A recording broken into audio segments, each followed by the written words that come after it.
रत्नागिरी जिल्ह्यामध्ये मुसळधार पावसाला सुरुवात झालेली आहे। चिपळूणमध्ये सर्वाधिक पाऊस हा पडतो आहे। आपण या दृश्यामधून पाहू शकता मुसळधार पावसाचा अलर्ट आहे हा जिल्ह्याला आहे। काल आणि आज या ठिकाणी मोठ्या प्रमाणात पाऊस पडेल अशी शक्यता वर्तवण्यात आली। रेड अलर्ट आहे आणि आपण या दृश्यामधून पाहू शकतो की अशा पद्धतीने परशुराम घाटामध्ये माती जी आहे रस्त्यावरती आलेली आहे। मोठ्या प्रमाणात पाण्याचा प्रवाह जो आहे हा रस्त्यावरती आलेला आहे।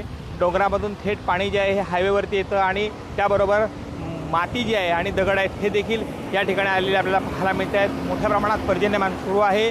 परशुराम घाटामधली ही दृश्य आहेत। पावसाळा आला की परशुराम घाटामध्ये विविध समस्या निर्माण होत असतात। घाटाचं काम जे आहे हे युद्धपातळीवरती चालू आहे। विविध ठिकाणी खोदकाम केलेलं आहे। यामुळं सध्या माती आणि दगड हे पाण्याबरोबरती रस्त्यावरती येत आहेत। यामुळे वाहन चालकांना प्रचंड मोठी समस्या निर्माण झाली। काही ठिकाणी मात्र हे दगड मोठ्या प्रमाणामध्ये रस्त्यावरती येत आहेत आणि वाहन चालकांना प्रचंड मोठा त्रास इथं सहन करावा लागतोय। सध्या परशुराम घाटातली वाहतूक जी आहे ही संथ गतीने चालू आहे। कृष्णकांत साळगावकर, TVN मराठी, चिपळूण, रत्नागिरी।